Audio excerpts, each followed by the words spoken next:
अस्सलाम वालेकुम गाइस। तो कैसे हैं आप सब? उम्मीद है कि आप सब खैरियत से होंगे। तो मैं भी खैरियत से। मैं हूं किश्वर फयाज। तो आप देख रहे हैं मेरा YouTube channel Kishwar family vlogs.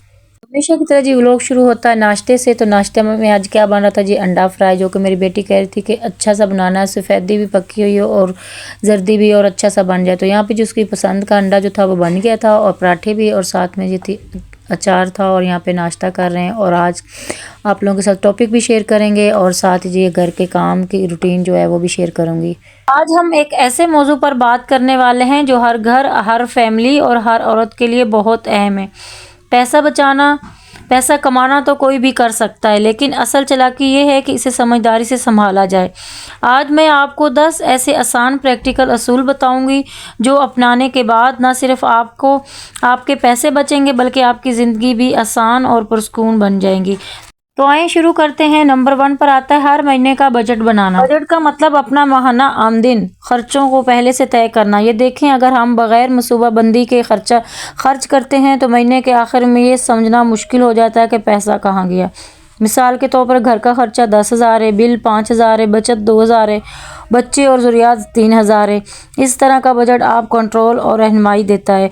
Budget के बगैर खर्च करना ऐसे है जैसे अंधेरे में चलना। कहीं भी जा सकते हैं लेकिन मंजिल नहीं मिलेगी। तो यहाँ पर मैं अपनी बेटी के कॉलेज में आई हुई थी, और उसने कहा पीटीएम था, तो मैं बहुत खुश थी और बहुत ज़्यादा मतलब खुशी में गई। लेकिन वहाँ पे फ़ोन अलाउ नहीं था वीडियो बनाना, लेकिन फिर भी मैंने थोड़ी थोड़ी सी बना ली, क्योंकि मुझे लगा कि वहाँ अलाउ है फ़ोन, और मैं वहाँ लेके चली गई थी। और मैंने कहा चलो जी वीडियो बनाऊँगी बेटी के साथ, यादगिरी होती। लेकिन ऐसा कुछ नहीं था, हमने बस थोड़ी थोड़ी सी वीडियो बनाई थी। तो पॉइंट नंबर 2 पर आते हैं जी। तनख्वाह मिलते ही बचत अलग करके रखें। अक्सर लोग तनख्वाह के आखिर में बचत करने की कोशिश करते हैं, लेकिन आखिर में कुछ भी नहीं बचता। असल तरीका यह है कि तनख्वाह मिलते ही 10 से 20% आप सबसे पहले अपनी बचत में डाल दें। ये वो रकम है जिसको आपने हाथ नहीं लगाना। चाहे दिल कर रहा हो किसी चीज़ को, कपड़े बनाने को, लेकिन आपने वो चीज़ें नहीं लेनी। ये आप छोटी सी आपकी जो सेविंग है, ये आपके बहुत काम आएगी। यही छोटी आदत आपको माली आज़ादी दे सकती। तो पॉइंट नंबर 3 पे आते हैं कि रोज़ के छोटे छोटे खर्चे कम करें। हम अक्सर सोचते हैं कि ये छोटे छोटे खर्चे हैं तो ये अहम नहीं है, लेकिन यही छोटे छोटे खर्चे मिलकर महीने के आखिर में बहुत बड़ी रकम खा जाते हैं। मिसाल के तौर पर चिप्स, जूस, 50 रुपये का रोज़ाना गैर ज़रूरी ऑनलाइन शॉपिंग खरीदारी, 100 रुपये का रोज़ाना, ये 150 रुपये का रोज़ाना, महीने का ये बन जाता है जी 4500। तो साल में बनता है जी 54,000। छोटे छोटे खर्चों पर काबू पाने से आप अपनी बचत में बहुत फ़र्क ला सकती हैं। तो पॉइंट नंबर 4 पर आते हैं। 30 दिन वाला असूल अपनाएं। किसी चीज़ की चाहत हो तो फौरी ना खरीदें, 30 दिन तक इंतज़ार करें। अगर ये 30 दिन बाद भी वाकई ज़रूरत हो तो ये चीज़ ख़रीदें, वरना सिर्फ एक आर्जी ख्वाहिश थी और ये गैर ज़रूरी ख़रीदारी थी, इसको ना ख़रीदें। आप हैरान हो जाएंगे कितनी चीज़ें दिल से खुद ही ख़त्म हो जाती हैं आप जब सब्र करती हैं। पॉइंट नंबर 5 पे आते हैं। सेल और ऑफ़र के धोखे में ना आए। सेल या ऑफ़र अक्सर आपको लालच देने के लिए ही होते हैं। हम देखकर सोचते हैं कि आज ख़रीद लेते हैं, बाद में नहीं मिलेगी, लेकिन समझदार और सिर्फ वही ख़रीदती है जो वाकई ही ज़रूरत होती है। याद रखें, ज़रूरत और ख्वाहिश में बड़ा फ़र्क जानना बहुत ज़रूरी है। पॉइंट नंबर 6 पे आते हैं कि रोज़ थोड़ी बचत करें। अगर आप रोज़ाना सिर्फ 50 रुपये ही बचाती हैं तो महीने में 1500 और साल में 18,000 बनते हैं। अगर 100 रुपये से बचाती हैं तो सालाना 36,000 बनते हैं।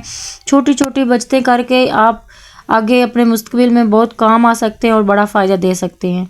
नंबर 7 पे आते हैं कि बाहर का खाना कम कर दें। बाहर का खाना, डिलीवरी, ये सब सिर्फ पैसे खा जाते हैं, बल्कि सेहत पर भी असर डालते हैं। एक खाने की डिलीवरी में वही पैसे लग जाते हैं जैसे घर के 2 दिन के राशन में लगते हैं। घर का खाना सेहत, पैसा और सुकून तीनों के लिए बेहतर है। पॉइंट नंबर 8 पर आते हैं। फजूल चीज़ें घर में जमा ना करें। हम अक्सर चीज़ें सिर्फ जमा करने के लिए ही रखते हैं जो इस्तेमाल में नहीं आती, ना ही फ़ायदा कोई दे रही होती हैं। इन्हें बेच दें या डोनेट कर दें। ये ना सिर्फ घर को साफ रखता है, बल्कि इजाफी पैसे भी बचत में डाल सकते हैं।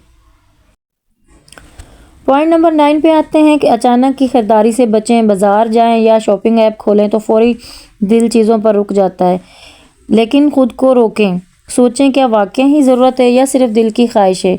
इससे आप 50% खर्चा खुद बचा सकती हैं। पॉइंट नंबर 10 पर आते हैं कि अपनी आमदनी के मुताबिक ज़िंदगी गुजारें। देखिए दिखावा सबसे बड़ा दुश्मन है। सिर्फ दूसरों को इम्प्रेस करने के लिए खर्च करना नुकसानदा है। सादगी में ही बरकत है। जो लोग अपनी आमदन के मुताबिक ज़िंदगी गुजारते हैं वो हमेशा पुरसकून रहते हैं, और जो लोग मुकाबले में खर्च करते हैं वो हमेशा परेशान रहते हैं। याद रखें दोस्तों, पैसा बचाना कोई जादू नहीं है, ये बस आदत और सोच है। से ही सिर्फ एक आदत अपनाएं, चाहे बजट करनी है या बचत हो, ये छोटे छोटे खर्चों पर काबू पाना, ये छोटे छोटे कदम वक्त के साथ साथ बड़ी कामयाबी में बदल जाएंगे। यकीन करें, समझदारी से बचाए गए पैसे आपको सुकून, इज्जत और आज़ादी की ज़मानत है।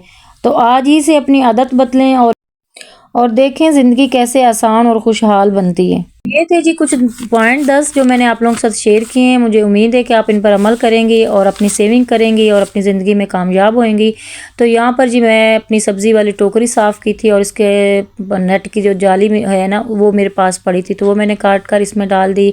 और उसमें जी प्याज जो थे और आलू वगैरह सब कुछ मैंने सब्ज़ी इसमें डाल दी। तो यहाँ पर जी मैंने अपना किचन सेट कर लिया। इसको मैंने डीप क्लीनिंग किया था आज, और देखना है, आपने बताना है कि कैसा लग रहा है, क्योंकि मुझे तो बहुत अच्छा लग रहा था अपना किचन, क्योंकि ये किचन है नहीं, मैंने वैसे ही किचन की शक्ल दी हुई है इसको, और किचन नहीं है, ये बस बरामदा है। और उसको मैंने अच्छे से सारे स्टैंड वगैरह भी साफ़ किए, डीप क्लीनिंग की, सारी चीज़ें जो यहाँ पे रखी हुई थी सब साफ़ किए और सेटिंग की।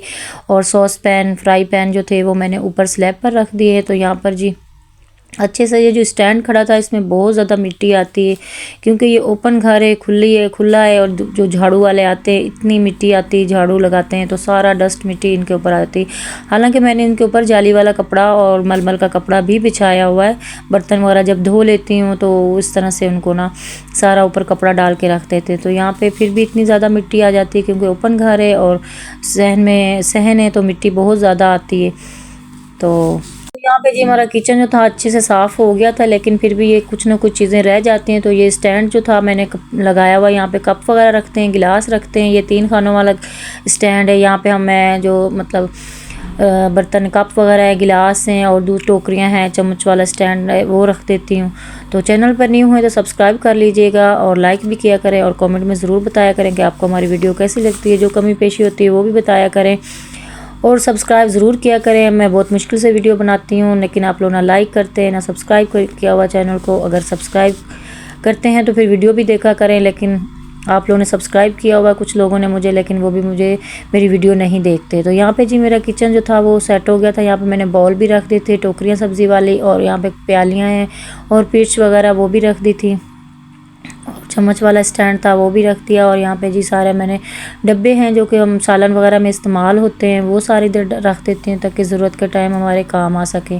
तो यहाँ पर जी ऊपर मैंने पहले सारे यहाँ पे डब्बे रखे हुए थे, एक्स्ट्रा डब्बे रखे हुए थे जिसमें मतलब मसाले वगैरह रखे हुए थे काफ़ी ज़्यादा, लेकिन मैंने इनको क्लोज़ कर दिया है और उसमें मैंने एक टोकरी में डब्बे रख दिए सारे, और साथ में जी फ्राई पैन, कढ़ाई, पतीले रख दिए। तो यहाँ पर जो हमारा किचन था वो हमारा नीट क्लीन हो गया है। तो आपने कमेंट करके ज़रूर बताना कि हमारा किचन प्यारा सा कैसा लग रहा है। मुझे तो बहुत अच्छा लग रहा है। तो यहाँ पर जी हम बना रहे हैं, हम चिकन पुलाव बना रहे थे, और मैं बना रही थी तो मेरी तबीयत ख़राब हो गई, मुझे चक्कर से आ रहे थे। ये संडे वाले दिन की वीडियो है। तो मैंने फिर अपने हस्बैंड को बोला कि मेरी तबीयत ख़राब हो रही, आप बना दे। तो यहाँ पर मैं प्याज ब्राउन कर रही थी, और जब प्याज मैंने अच्छे से ब्राउन कर ही रही थी तो मेरी तबीयत ख़राब हो गई, मुझे चक्कर से आ रहे थे। तो फिर मैंने अपने हस्बैंड को बुलाया और उनको बोला कि आप बना दे। तो यहाँ पर जी मैंने प्याज जो थे वो ब्राउन हो गए थे, और उसमें चिकन डाल देंगे, क्योंकि ये सिंपल सी रेसिपी है, कोई इतना लंबा चौड़ा काम नहीं है इसमें, लेकिन ये बहुत ज़्यादा मज़े के बने थे। साथ में हम इसमें आलू भी डालेंगे, लेकिन हम चिकन को अच्छे से भून लेंगे ताकि ये पिंक से वाइट हो जाए और अच्छी सी बुनाई हो जाए। थोड़ा सा इसको हम कलर भी देंगे, क्योंकि मेरी बेटी कह रही थी कि मामा यखनी वाला पुलाव बना दो। तो मैंने कहा यखनी वाला पुलाव तो बहुत लंबा हो जाएगा, तो हम ये बना लेते हैं। ये सिंपल वाला पुलाव है, ईज़िली बन जाता है। घर में कोई मेहमान आ जाए अचानक से तो आप इसको बना सकती हैं, लेकिन इसमें शर्त ये है कि आपके पास चिकन पहले की रखी हुई हो तो फिर ये आप बना सकती हैं।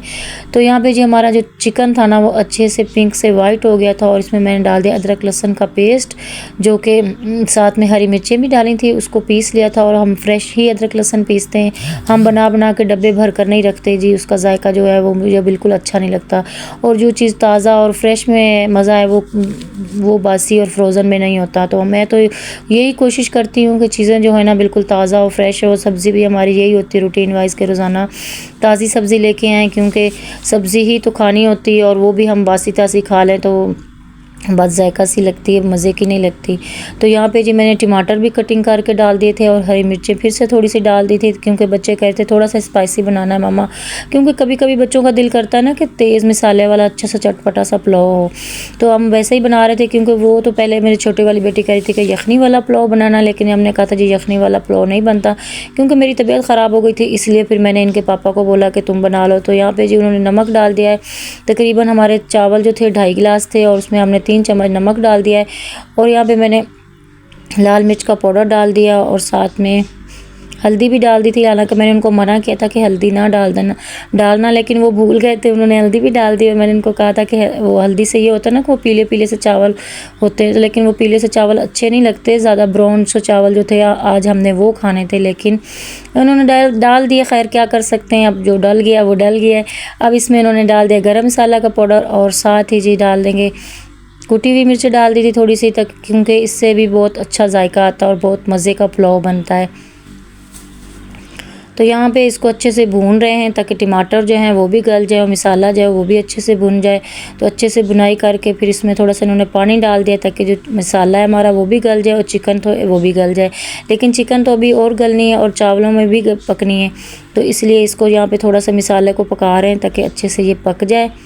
और फिर इसमें हम डालेंगे पानी, अच्छे से इसको मिक्स कर लेंगे और उसके बाद इसमें डाल देंगे आलू।